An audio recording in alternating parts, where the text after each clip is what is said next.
Today we are going to be talking about film placement for taking anterior periapical images.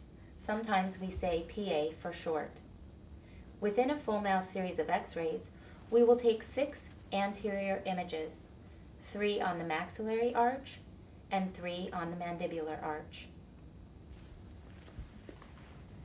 We will be using film as our image receptor, so the control panel should be set to the film setting, which will show the exposure time only. Dexter is considered an adult for today's lesson, so the adult icon will be lit. You will have to recalibrate at the control panel for maxillary and mandibular anterior images. Since we are starting with the maxillary arch, make sure the control panel shows the maxillary anterior periapical light illuminated. Our lead apron has already been placed on the patient. Since we are using Dexter today, the apron has been placed flat on the chair to prevent cracking. He is sitting, positioned with his head supported against the headrest. The occlusal plane is parallel to the floor, and the mid-sagittal plane is perpendicular to the floor. You'll see that the cotton roll has been placed for the opposing arch on the bite block using an elastic band. The dot of the x-ray is in the slot. And remember to always look through the ring to see that the white side is facing you. Dot in the slot and white is right. We are going to start by taking the maxillary central incisor periapical. We will center the film on the interproximal contact between tooth number 8 and 9. Whenever you place a maxillary film, you want to make sure that the film is parallel to the teeth, and since maxillary teeth are slanted palatally, we want to make sure that we follow that angulation with the film. Bring the bite block up to touch the incisal edges of 8 and 9, lining the incisal edges up on one of the grooves on the bite block, and then guide the lower arch into place on the cotton roll, being careful not to close Dexter too hard. Try to keep the cotton roll round and fluffy. If it is flattened by closing Dexter too hard, the incisal edges may be cut off in your image. Bring the ring closer to his face. It doesn't have to touch, but it's fine if it does.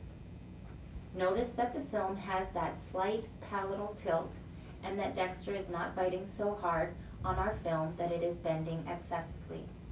The point of entry for the central ray will be the tip of the nose within the center of the ring. Once the film is placed, we must position the PID. To review, there are 3 steps to this process: vertical angulation, horizontal angulation, and bringing the rim of the tube head to the ring. Before beginning, separate the extension arms of the unit to eliminate any drifting of the tube head. Align the vertical angulation by positioning the PID so that the rod and the line on the PID are parallel. The best way to do this is to stand to the side so you can see them both. Look for railroad tracks. Then align your horizontal angulation. Evaluate the space between the PID and the rod to make sure that the space is equidistant or parallel along the length of the rod. Again, look for railroad tracks.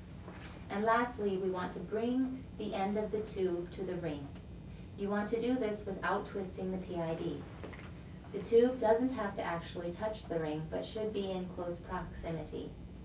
The space between the rim of the tube and the ring should be equidistant all the way around. We're now ready to go out and press the button on the control panel to expose the film using the warning signal. Clear! As soon as you are finished making the exposure, come back in and remove the film from the patient's mouth. Place the exposed film in the disposable cup on the tray and pick up the next film for the right canine lateral periapical. Again, dot in the slot and white is right. Your calibration setting will still be appropriate for this maxillary anterior PA. Sometimes it is helpful to touch the interproximal space where we are going to center our film. In this case, it is between tooth number 6 and 7. This area will be centered on the bite block. Making sure Dexter is open all the way, insert the film and bring the bite block up to meet the teeth, using a line on the bite block to line up the incisal edges, and close Dexter gently. Our film will be tipped slightly palatally, following the long axis of the maxillary teeth to prevent excessive film bending. Move the ring close to the face. Point of entry will be the ala of the nose in the center of the ring. Our three-step angulation process. Vertical. Align the rod and the line on the PID so they are parallel. Horizontal. Look down the rod and be sure that the rod and the tube are equidistant from each other.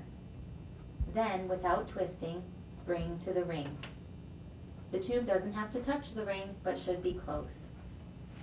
Be careful that the PID tube doesn't bump into the rod or ring or your patient while moving.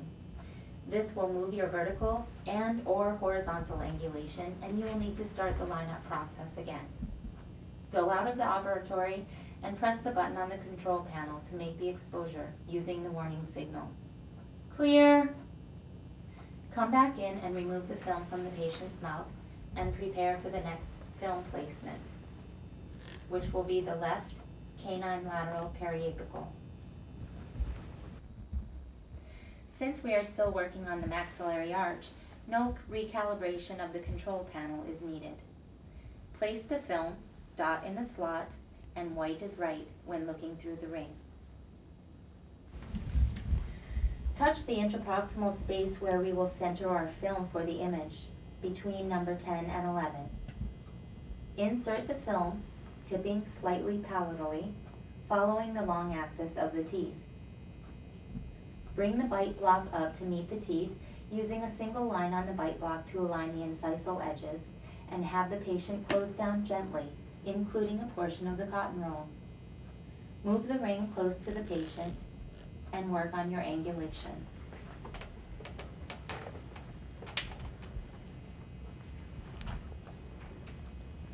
First, vertical,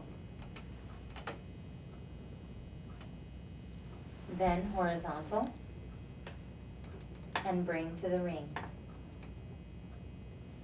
The point of entry will again be the ala of the nose within the center of the ring.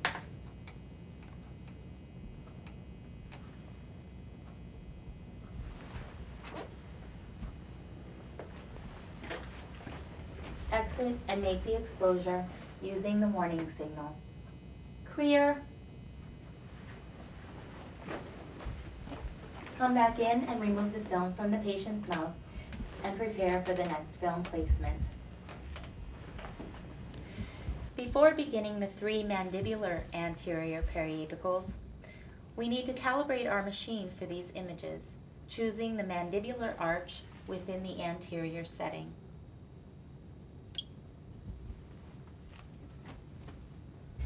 Place the film, dot in the slot, and white is right when looking through the ring.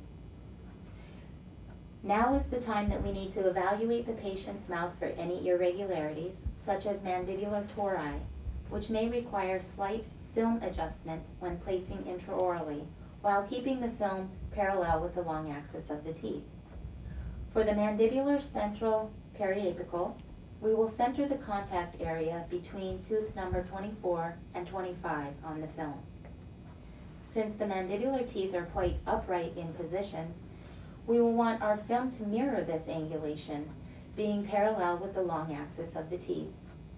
Place the film, inserting all the way to the floor of the mouth. Bring the bite block down to meet the incisal edges of the teeth and gently close Dexter. Try to keep the cotton roll round and fluffy so we don't cut off the incisal edges in the image. Move the ring close to the patient. The point of entry here will be the symphysis of the chin within the center of the ring. Line up your vertical angulation.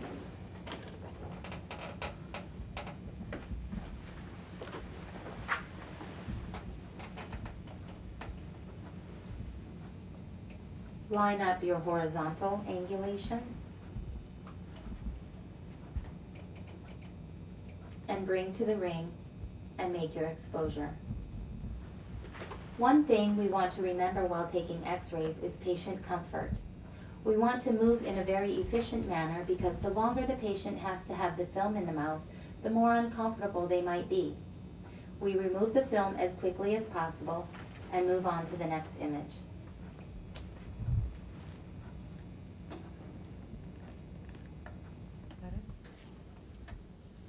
Place the exposed film in the disposable cup on the tray and pick up the mandibular right canine lateral film. No recalibration on the control panel is needed. This time we are going to center the film on the contact area between tooth number 26 and 27, being careful with our parallel relationship and the tori. Remember, Dexter doesn't have to close very tightly, just enough to stabilize the film.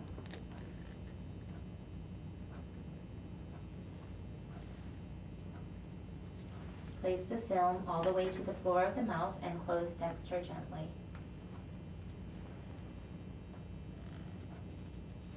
Line up your vertical angulation,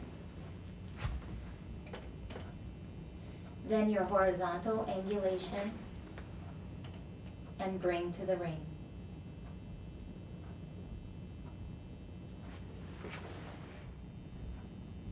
Exit the operatory and make your exposure using the warning signal. Clear.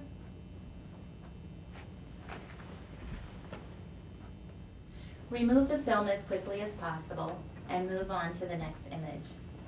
We would then repeat this process on the patient's mandibular left, centering the film between tooth number 22 and 23.